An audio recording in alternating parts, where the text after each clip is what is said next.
Sino ba nagsabing malilate ako? Hindi ako late at hindi ako malilate kasi nakaabot pa ako ng 1 minute. At dahil dyan, ganito ang mukha ng proud na hindi na late. Hindi pa talaga kami kompleto pero dahil dyan ipapakilala ko sila isa-isa. This is Rosh the sexy babe, Jane the pretty babe, Betty the massage therapy babe, Pilor the boyish babe, Mommy Eva the gorgeous babe, Rona the youngest babe, and Cubes the babe among the babes. So balik ko lang pa kami ng dalawa dyan, pero from here.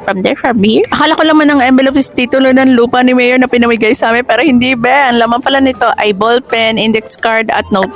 Dito may susulat lahat ng sama ng loob mo, pati yung mga umutang sa'yo, charot!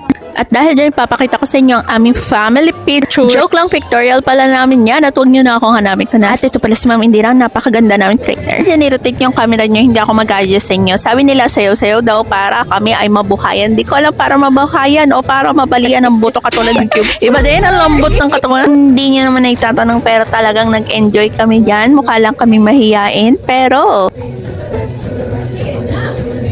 habang tumatagal bumabagsik ang mga galawan nila at dahil dyan bumalik na tayo sa totoong topic.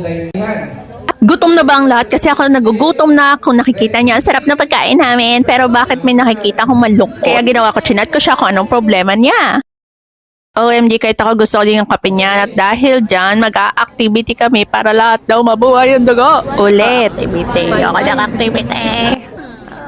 Kung makapagpaalam mo babaeng to, kala mo naman katapusan na ng lahat. Mga kaganap, huwag niyo na ako hanapin dahil ang role ko din sa video ito ay taga-video nila. Okay? At dahil natapos na yung activity namin at kakain na naman kami. Isa sa pinakamasayang seminar na puntaan ka kasi ang dami pagkain. Kasi nga nagbibideo. O, diba? Nagtatalo pa ang mga babaeng ito.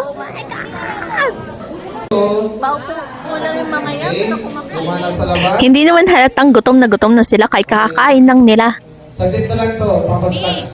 Piling ko iniisip ni Pilar kung kakainin niya to ibibigay sa akin, charot. Alam ko naman gutom ng lahat, pero ano to? Huwag ka mag-alala, coach, naiintindihan kita. Wait lang. Dito na confirm na distribution pa lang, pero ano to? Bakit sumusubo ka na, damit? Siyempre, after kumain, sasayaw na naman para daw matunaw naman yung mga kinain namin at magutom ulit kami. Hindi talaga halata na kumain kami dyan kasi ang kukulit namin. Kami lang pinakamakulit sa lahat ng course pero ang saya-saya.